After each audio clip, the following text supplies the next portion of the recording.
Kael Veyrith had been king for exactly 1 day, and in that 1 day, he had already lost everything a king was supposed to have. A throne, a home, a brother. It happened during a peace summit, the kind of meeting that was supposed to keep the realms calm. Kael's older brother, King Drassen, had trusted the wrong envoy. By the time anyone noticed the poison in his cup, it was too late to save him. By the time the funeral fires were lit, the Nightbane Pact, a union of rival wolf bloodlines, had already sent word across every realm. Whoever brought them Kael's life would inherit his crown and his lands. Kael did not have time to grieve. He barely had time to run. His general, an old wolf named Solenne who had served his family for 30 years, pushed him toward the realm gates that night. These gates were old tiers between worlds, doorways that connected the wolf kingdoms, the human cities, and the strange, shadowed courts that existed somewhere in between. Most wolves avoided them. Crossing too many gates too quickly caused a sickness that could weaken even the strongest alpha. But staying in one place was worse. Staying in one place meant waiting to be found. So Kael ran, not out of fear, but out of necessity. A king who stood still was a king who could be caught. He crossed 3 realms in 2 days. He slept in caves, in abandoned barns, once in the hollow of a fallen tree. He ate what he could find and kept moving before dawn. The sickness from the gates pressed on him like a weight on his chest, but he pushed through it, because every hour he stayed alive was an hour his enemies hadn't won. By the 4th day, his luck ran out. He stumbled into a quiet human city, foggy and unfamiliar, his strength finally giving in to exhaustion and the lingering sickness from the gates. His legs gave out in a narrow alley between 2 brick buildings, and the last thing he expected, as the world tilted and dimmed, was a voice. "Hey, hey, don't close your eyes." A woman knelt beside him. She had dark hair pulled back loosely, sharp eyes, and hands that moved quickly and without panic, like someone used to handling emergencies. She didn't know what he was. She didn't know he was a king, or a wolf, or hunted by half the realms that existed. All she saw was a man who looked like he might die in an alley if someone didn't help him. Her name was Mira Solenne. She helped him to his feet, ignoring his attempts to wave her off, and brought him to a small apartment above a bookstore she managed. She didn't ask many questions that first night. She simply gave him water, food, and a blanket, and let him sleep. When Kael woke the next morning, stronger than he had any right to be after only 1 night's rest, he found Mira watching him from across the room with quiet suspicion. "You're not from here," she said. It wasn't a question. Kael considered lying. He was good at lying when it kept people safe. But something about the way she looked at him, steady and unafraid, made him decide against it. "No," he admitted, "I'm not." "Where are you from then?" "Somewhere far. Somewhere you wouldn't believe if I told you." Mira crossed her arms. "Try me." So he told her. Not everything, but enough. He told her about the wolf kingdoms, about the realm gates, about the brother he had lost, and the crown he hadn't asked for. He told her that people were hunting him, and that staying near him was dangerous. He expected her to ask him to leave. Instead, she frowned and said something that surprised him. "I've crossed through one of those gates before, years ago, by accident." Kael sat up straighter. "That's impossible. Humans who cross unprepared get sick. Some don't survive it." "I didn't get sick," Mira said simply. "I didn't feel anything at all." Kael studied her carefully, the way he might study an unfamiliar door before deciding whether to open it. If what she said was true, she wasn't just an ordinary human. She might be something far rarer, something the old stories spoke of. A person able to move between realms without being harmed by them at all. The realms called such people veil walkers, and the bloodline had been thought extinct for generations. If the Nightbane Pact ever learned what Mira might be, they would not hesitate to take her. Kael did not tell her this yet. He told himself it was to protect her from fear she didn't need. In truth, part of him simply wasn't ready to put her in more danger than she was already in by helping him. But danger found them anyway. It took only 3 days for trackers to pick up Kael's trail. Word had spread quietly through the underground network of scouts and informants that an Alpha King, wounded and alone, had been seen in the fog city. Kael felt it before he saw it, a tightening sense at the back of his neck, the same instinct that had kept him alive through every gate crossing so far. "We need to leave," he told Mira one evening, as the streetlights flickered outside her apartment window. "Leave to where?" "Anywhere but here." Mira didn't argue. She didn't ask for explanations. She simply grabbed a bag, shoved a few essentials inside, and looked at him with the same steady calm she'd shown since the night she found him in the alley. "Then let's go." They left the city before the trackers arrived, slipping through a realm gate hidden beneath an old train station.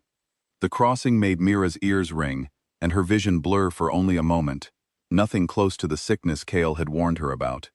He watched her carefully as they emerged on the other side, confirming what he already suspected. She truly was unaffected. What followed was a long stretch of days that blurred together. They moved from realm to realm, staying only long enough to rest before moving again. They passed through a realm of quiet shadow markets, where merchants traded secrets instead of coins, and through a frozen court ruled by an old ally of Kael's family, who gave them one night of shelter before warning them to leave at first light, fearing what helping them might cost. Through it all, something quiet and unexpected grew between them. Kael found himself watching the way Mira adjusted to a world she had never known existed, not with fear, but with curiosity. She asked questions about the realms, about wolf customs, about what it meant to be a king. She made him laugh once, unexpectedly, with a dry comment about how royalty apparently didn't know how to pack properly for an emergency. Mira, in turn, found herself drawn to the quiet weight Kael carried. He never complained about exhaustion, never let his guard down completely. But there were small moments, a softened look, a steadying hand offered without being asked, that told her he wasn't only a king running for his life. He was a man trying to hold on to whatever pieces of himself the chase hadn't yet taken. Neither of them spoke of what was growing between them. There wasn't time. There was only the next realm, and the one after that. The trackers caught up with them in an abandoned realm gate station, half collapsed and forgotten, somewhere between two unstable worlds. Kael felt them coming before they arrived, 3 scouts from a rival pack working alongside a Nightbane operative, who had clearly been tracking them for days. "There's nowhere left to run," the operative said calmly, stepping into the dim light of the station. "Give us the girl, and we'll let you keep what's left of your crown." Kael stepped between Mira and the operative without hesitation. "She has nothing to do with this."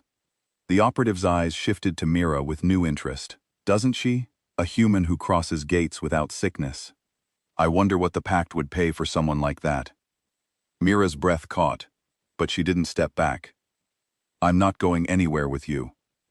The confrontation that followed was tense and fast, filled with shouting and quick movement, rather than anything Kael would have called a true fight.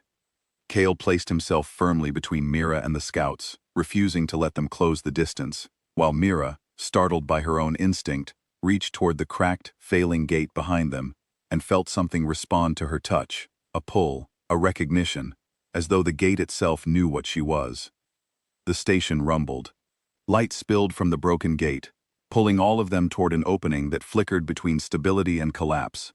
Kael shouted for Mira to hold on, and she did, gripping the edge of the doorway with a strength she didn't know she had, keeping it open just long enough for the structure to begin failing around them instead of around her. The scouts retreated rather than risk being caught in a collapsing gate. The operative, furious but practical, ordered a withdrawal, promising the chase wasn't over. When the gate finally stabilized again, Kael and Mira stood alone in the ruined station, breathing hard, unharmed. "You did that," Kael said quietly, staring at her. "You held the gate open." Mira looked down at her own hands, as though she didn't quite believe it either. "I didn't even know I could." "You're exactly what the old stories describe," Kael said. "A veil walker. The last one, as far as I know." Mira absorbed this slowly. "That's why they want me." "That's why I should have told you sooner," Kael admitted. "I didn't want you to be afraid." "I'm not afraid," Mira said, surprising him. "I'm angry that you thought you needed to protect me from the truth, instead of trusting me with it." Kael had no answer for that, because she was right. In the quiet that followed, with the gate behind them finally calm and the chase momentarily paused, Kael made a decision he had been avoiding since the night he first opened his eyes in her care. "The Nightbane Pact offered to end the hunt," he said, "if I gave you to them." Mira's eyes snapped to his. "And? I refused. I'll keep refusing, no matter what it costs me." "Even your crown? Even that?"